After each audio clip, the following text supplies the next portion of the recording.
Angela is in Bracknell. Angela, what made you pick up the phone? Because I've always liked Prince Harry, Yes. and I do feel that he has been totally wronged by the British media. When he met Meghan, they made an extraordinary modern royal couple. She was portrayed as the golden girl at many events, and then bizarrely, she was thrown to the wolves. And the public are force-fed on a daily basis nasty stories about mainly her. And unfortunately, they meet the same opinion. And then you end up thinking that the egg is the chicken, don't you? You end up thinking that the negativity and the vitriol is justified by their behaviour. Exactly. I mean, for example, she chose to have her royal children in a different hospital, and she was absolutely crucified by that. It's her entitlement to choose where she wants to have her children. Another thing that really outraged me is the constant Piers Morgan criticism of her, and the Jeremy Clarkson, how his career survived after that article he wrote about her. That was nothing short of an absolute disgrace. It was pretty grim, actually. I wrote about that. Absolutely disgusting. I wrote about that in my book, and I did that thing. It happened a few times writing the book, and where I just had to double check I remembered it correctly, because it was so gross what he wrote. I mean, it was absolutely breathtakingly disgusting. But of course, if you're on the right side, both the people you mentioned very much Rupert Murdoch creations, and therefore held to very, very different standards from the rest of the media firmament, I think. So the bit that possibly needs a little bit more exploration is the bit where the bond broke, where the media sort of changed direction or changed forces, and you think that's because they wanted to do things their own way. It would be that simple. Well, it was really bizarre, because one minute she was signing bananas at a charity. She wrote a little message, I remember, on a banana at I think it may have been a woman's aid. She wrote little words of encouragement on bananas, and she was so praised at something so simple. But then all of a sudden it turned around, and anything and everything that poor woman did, she was annihilated. Yes. And it's almost like public figure number one, hated public figure number one, and they can't do anything. And yet you've got Andrew, who quite frankly should hang his head in shame and be sent to the tower. These are figures of speech, of course. No, well, I mean, you do understand, but you don't understand. You're the same as me. I think we can probably assemble the jigsaw, but when we've assembled the jigsaw, we can't quite believe what we're looking at. We sort of go, well, how can that be? Just to make one example, BuzzFeed put together a wonderful selection of comparisons that I think if anybody honest were to read it properly, they'd have to abandon any opinion, even close to the one that Jason was sharing earlier. Here's the same newspaper, right? Both of these stories come from the Mail. And one is about Kate Middleton and one is about Meghan Markle, to use their maiden names. Not long to go, pregnant Kate tenderly cradles her baby bump while wrapping up her royal duties ahead of maternity leave. And William confirms she's due any minute now. So that's the Mail talking about Kate Middleton's baby bump during her pregnancy. Why can't Meghan Markle keep her hands off her bump? Experts tackle the question that has got the nation talking. Is it pride, vanity, acting, or a new age bonding technique? It sounds like James O'Brien was highlighting what many people have pointed to for years. Not simply that Meghan Sussex received criticism, but that similar or even identical behaviour by Meghan and Catherine, Princess of Wales. Kate Middleton was framed in dramatically different ways by sections of the British press. His discussion wasn't really about whether people should like one woman or the other. It was about how media narratives are created and how they influence public opinion. One of the most striking points in the conversation is Angela's observation that Meghan was initially celebrated as a breath of fresh air.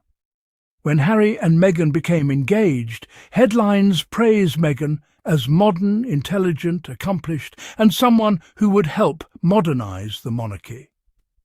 She was portrayed as a global figure who could connect the royal family to younger and more diverse audiences.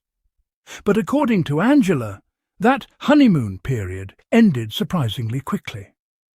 The question James O'Brien asks is important. What actually changed? Was it Meghan's behaviour, or was it the media's decision to change the narrative? That question deserves careful examination because it goes beyond one individual.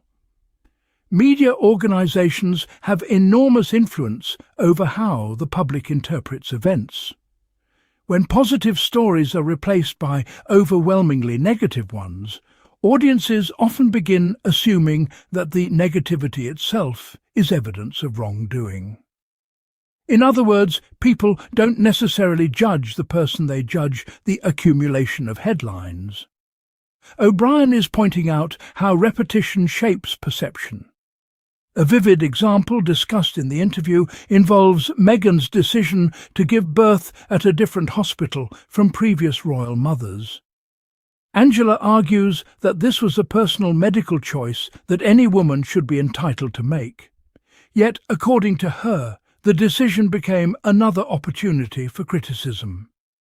Rather than asking whether there was anything inappropriate about exercising personal choice, much of the commentary focused on portraying the decision as evidence that Meghan was somehow breaking royal traditions unnecessarily. This is where comparisons become significant. O'Brien references one of the most widely circulated examples compiled by BuzzFeed, which juxtaposed headlines from the same newspaper. When Kate Middleton gently held her baby bump during pregnancy, the headlines described her affectionately, emphasizing warmth and anticipation. When Meghan did exactly the same thing, newspapers questioned whether she was seeking attention or displaying vanity. The action itself was virtually identical, but the interpretation was completely different. That comparison has remained one of the strongest illustrations used by those arguing that Meghan was subjected to inconsistent media standards. Whether someone personally admires Meghan or prefers Kate isn't really the point O'Brien is making. His focus is on journalistic consistency. If identical actions are praised in one person but criticised in another, readers naturally begin asking whether the reporting is being influenced by something other than objective observation. Another interesting aspect of Angela's comments is her description of how quickly public opinion appeared to shift. She recalls Meghan writing encouraging messages on bananas for women receiving support through charity work. At the time, it was initially presented positively as a compassionate and thoughtful gesture. Later, however, similar stories were reframed as examples of performative behaviour or self-promotion. This illustrates something worth discussing more broadly. Media narratives rarely change because of a single event. More often, a series of stories begins reinforcing one another. Once a particular image has been established, whether positive or negative, future events are often interpreted through that existing lens. Small actions become symbols supporting an already established narrative. One of the strongest parts of James O'Brien's discussion is when he admits that even after assembling what he calls the jigsaw puzzle, he struggles to believe what he is seeing. That is a telling observation because he isn't presenting one isolated headline. Instead, he is referring to an accumulation of examples that collectively suggest a pattern. The interview also touches on criticism directed at media personalities such as Piers Morgan and Jeremy Clarkson. Angela expresses disbelief that Clarkson remained such a prominent public figure after publishing an article that generated widespread condemnation.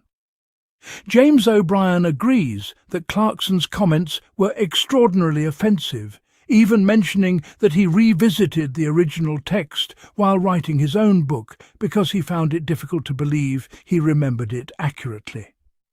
This part of the discussion broadens the issue beyond newspaper headlines. It becomes a conversation about accountability within the media industry itself. Public figures are often expected to answer for controversial remarks, yet commentators and journalists also influence public discourse. The debate therefore becomes whether those shaping public opinion should be held to similarly rigorous standards. As someone looking back at this older interview today, what stands out is how many of these questions continue to resonate. Although this conversation was recorded some time ago, it remains relevant because it captures a moment when concerns about media treatment, selective framing, and public perception were becoming increasingly prominent. Watching it now offers an opportunity to reflect not only on the events themselves, but also on how narratives develop over time. One thing I find particularly compelling is that James O'Brien never argues that Meghan should be immune from criticism. Instead, his emphasis appears to be on fairness. Public figures inevitably face scrutiny, especially members of the royal family. However, scrutiny loses credibility when similar actions receive opposite interpretations depending on who performs them. That distinction matters because journalism plays a crucial role in informing public debate. If readers begin believing that coverage is inconsistent or agenda-driven, trust in the media itself can erode. Whether discussing the royal family, politics, entertainment, or any other topic, consistency remains one of the foundations of credible reporting. Looking back, it's also interesting to remember the optimism surrounding Harry and Meghan during the early months of their relationship. They were widely presented as a dynamic couple who could help the monarchy connect with modern audiences across the Commonwealth and beyond. The dramatic shift from widespread celebration to relentless criticism happened remarkably quickly, which naturally invites questions about what forces contributed to that change. Supporters of Harry and Meghan have long argued that the couple became convenient targets for sensational coverage because controversy attracts readers, viewers, and online engagement. Critics, meanwhile, contend that intense scrutiny comes with public life. James O'Brien's contribution to this debate isn't necessarily about settling that disagreement, but about encouraging people to examine the evidence rather than simply accepting prevailing narratives. His use of headline comparisons is particularly effective because it moves the conversation away from abstract accusations and toward concrete examples. When audiences can compare identical situations side by side, they are able to evaluate the consistency of the reporting themselves, rather than relying solely on someone's opinion. Another takeaway from this older interview is how powerful first impressions can be. Once newspapers collectively establish a particular storyline, later reporting often reinforces it, creating a feedback loop in which public perception becomes increasingly difficult to change. That phenomenon isn't unique to royal reporting. It's something that can occur across many areas of modern media. For me, that's the larger lesson here. This isn't simply about Meghan Sussex versus Kate Middleton. It's about understanding how headlines influence emotions, how repeated messaging shapes beliefs, and why readers should always approach highly emotional stories with a critical eye. Comparing coverage side by side, asking whether similar actions receive similar treatment, and questioning inconsistencies are all healthy habits for media consumers. Ultimately, James O'Brien's discussion serves as a reminder that fairness in journalism isn't measured by whether coverage is positive or negative. It's measured by whether standards are applied consistently, regardless of who the subject happens to be. Whether viewers ultimately agree with his conclusions or not, he raises questions that remain relevant whenever media narratives become overwhelmingly one-sided. And perhaps that's why this older video is still worth revisiting today. It reminds us that the conversation about media responsibility, public perception, and journalistic consistency didn't begin yesterday, and it certainly hasn't ended. That's my take on this older James O'Brien discussion that I recently came across, and I think it's fascinating how relevant many of these points still feel today. I'd genuinely love to know what you think. Do you believe Meghan Sussex and Kate Middleton were held to different standards by sections of the British press? If so, when do you think that shift in coverage began, and why? Or do you think the media simply reflected public opinion rather than shaping it?